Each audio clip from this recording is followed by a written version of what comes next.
Hello, everyone. Welcome to another great episode of Royal Black and Elite. A lot of people have heard of the term drink the Kool Aid. It's basically saying believe a lie. Drink the Kool Aid, believe it even though you know it's not true. So that's what most people in modern times equate that saying to. But really, it's linked to a horrific event that occurred in 1978, where over 900 innocent people drank the Kool-Aid and lost their lives under the leader of a man named Jim Jones. Now, not Jim Jones, the rapper, but Jim Jones, the cult leader. He led a church called the People's Temple. And what most people don't realize is that 80% of the people who perished that day when they drank the Kool-Aid were black. So I thought that would be a great subject to talk about in today's class. I want to thank everyone for joining me. Don't forget to hit that like, share, and subscribe and comment button. I want everybody to do that because they need to get the word out about this. This was horrible. And the reason I want to get the word out, even though it happened in the past, some of the cult like behavior and belief systems within Black religion still exist today. And our need for a leader. It reminds me of the people of Israel in the Bible. We always looking for a leader. And God said, I'm your leader, but we don't want that. We keep looking, we keep looking. And the risk that we run by looking for other people to lead us versus us taking leadership individually in our own lives and then collectively bringing that leadership together, not under the auspices of one man, but more under the auspices of a movement that moves us culturally forward. So that's kind of where my mind is, and that's why I think we kind of participate in cult-like behavior. And what is some of those characteristics? Authoritative leader, extreme trust in a certain belief system, isolation from other people, manipulation of people and control, and they have a us versus them mentality. So if you walk into any church today, you can see some of these characteristics in the leaders, in the people. Don't you talk about my pastor. The pastor can be done anything that is horrible, unspeakable, and they'll still say, God, that's God's man of God. He'll handle him. I'm not going to talk against my pastor. And so that's cult like behavior. And we don't often talk about this in the Black community, but we can look way back, even to 1907, to the International Peace Mission. And this was run by a man named Father Divine. He claimed he was God himself. And in 1919, there was another man, he called himself Daddy Grace, and he founded the United House of Prayer for All People. Now, these alleged cults, they kind of rose through in a time when Black people were searching for something. You see, the Black church of that time, they didn't really talk about the atrocities that were happening to Blacks, the discrimination, everything that was going on, the racism. And the Black church, they would just have you come in and pray and sing your hymns and act like all that stuff wasn't going on outside. So that was your traditional Methodist Black kind of Catholic church that was doing that. On the other spectrum of that were people like that Nation of Islam, and they believed in normally a different religion in the Black people's mind than what the Black people believed in the Baptist faith. So this is why you had a gaping hole there that Father Divine and Big Daddy Grace could walk into, because what they did is they pushed the religion of Blackism. They preached Black this, Black that, and because of that, they filled their pews and they filled their pocketbooks. But in truth, these men weren't checking for Black people. In fact, Father Divine married a 20-year-old white woman. So he wasn't checking for Black people. And Big Daddy was known to like the company of men. So this mess about Blackness and using that as a way to pull Black people support is what they have been doing, y'all, forever. And they're still doing it today. We have got to wake up. Now, one man who did it even better than these Black men, and let me tell you something, he learned from them. And then he took what he learned to hurt us. and his name was Jim Jones. He literally called himself, he said he was a black man. But just like those other two black men, he surrounded himself also with white people. So he, even though he led a congregation of 80% black people, the leadership was white. Now, he started in Indianapolis in 1955. From there, he moved on to California. His game had run out, and he had went to Father's Divine Church, and he started adopting a lot of those antics like loud music, falling out, and running across the stage. And because of this, he grew his church there in California, and it was outside of San Francisco. He grew it to 20,000 mostly black members. And he too preached black liberation. And black people, that's all you need to do is dance a little bit for us, or talk in the right timbre, or get your voice up a little bit, and you got us. And really, this man was the devil.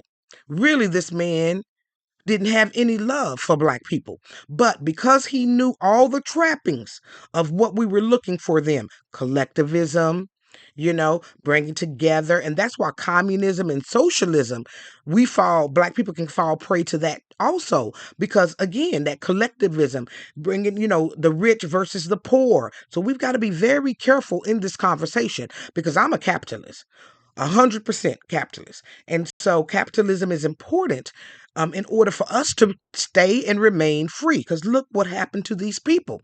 These people went into this combine, this religion with this man, and this man only used them to make his pockets full. And in the end, he hurt them. So Jones nurtured relationships with people like from the Nation of Islam, the Black Panther movement, and the progressive civil rights movement. So that just goes to show you that even the seasoned black people, the people that were leading movements, trusted this man. And that is really scary. So here you are, all these black leaders following this white man who's calling himself black, when really the truth is the reports started coming out. And what reports were those? Oh, that he wasn't quite the white savior that everybody was claiming him to be. He was assaulting women allegedly, and he was stealing money. And soon the law was breathing down his back. Now he would say, and his followers would say, and they was picketing for this man. Black faces were picketing for this white man who had no good thing in his heart for black people. And they were out here picketing. That's why I will not picket for anybody today, for this very reason, and many more, because usually when all the story comes out, there has been some lies told. And we have been used as puppets and pawns in other people's fights long enough. And so here he was using these black people, and he said, you know what? Let's move to Guyana. So they moved to Guyana in 1974. And Guyana is now, according to Stanley Nelson, 80% of the people who relocated were black. Now, they were trying to again escape racism, and many actually were single mothers, and they needed a place to live. And the thing about these type of cults is they offer, again, collectivism. So they lived in these houses, these little y'all, let's look at these houses. And do y'all know they're really kind of selling houses like that today, right? Like they call tiny house communities, but this is what they lived in. They lived on the farming, but it was too rural for a lot of people. They didn't even have air conditioner, and the people didn't like it. So complaints began to really rise up, and people were like, we want to get out of here. We do not like this. So in 1978, U.S. Representative Leo Ryan visited Jonestown, and Jones agreed. Okay, anybody who want to leave can. Now, you know what a narcissist this man is if he called the town his name. That's like a pastor naming the church after himself. All right, anyway, let's get back to it. So while trying to board the plane with the people who said they wanted to go, they were attacked. So Jones had sent some of his henchmen who were a part of his inner Navy army that he had developed there at Jonestown. Now, what kind of religion and what kind of church do you belong to, that you have to have armed guards circling the whole entire camp? And, they said it was to keep the people safe. No, no, no. It was to keep the people in there. And the reason we know that is because of what he did to these people. And what was it? Well, while at the same time, while the people were trying to board the plane with Representative Leo Ryan, his henchmen came out and pow-powed all those people. And at the same time, he ordered over 900 people to drink cyanide, to drink something that was laced with cyanide. Those who would not, the army was there, their supposedly army, the Jonestown army, attacked these people. So those who were not unalive through the cyanide were unalive through the pow pow. And y'all, I use these words because YouTube is very strict on these words, and we all grown, and I don't understand why. Y'all know what I'm talking about, but it is what I have to do. So the story is a complete tragedy, and sadly, 44% of the people who passed away were black men, and 22% were 44% were black women, and 22% were black men. Now, a lady named Leslie Wagner, she was one of the black survivors. She wrote a book called Slavery of Faith. And, she was just talking about that they were looking for community. They were looking for love, for togetherness. All of these single mothers were together trying to help raise, the children. There were families, other black families there as well, but that was the majority of black people who were there. And there were also white families. So white people also perished in this lunatic's vision to own everybody and to steal money and to do terrible things to women and children that allegedly occurred in this camp. So that is the story of Jim Jones. That's what happened. There were a lot of black people who perished in this situation. And I think we as black people need to wake up, not follow people just because they have music and because they talk loud or because they make you feel emotionally a certain way. If they're not presenting a logical explanation to you that can lead you to a clear and concise decision absent from emotionalism, then you don't need to be following them. If they're telling you it's you against the world, nobody against you. The word says, if I be for you, who can be against you? So there's nobody against you. God is for you. And so we've got to be careful about the people we are following and the messages we are listening to. And I think knowing about these cults are so very important. Let me know if you want me to do one on this Father Divine and this, these people, because they just foolishness. And I just mentioned too, there are a lot more than that. So I thank you all for joining me for today's very serious lecture. And I also want to say rest in peace to all the people who were lost in this horrendous tragedy that happened on November the 18th, 1978.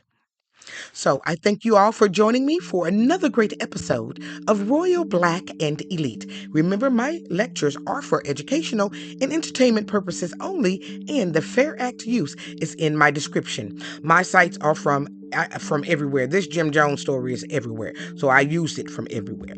So again, I thank you. If you want to continue to learn about some of our history, definitely click down below.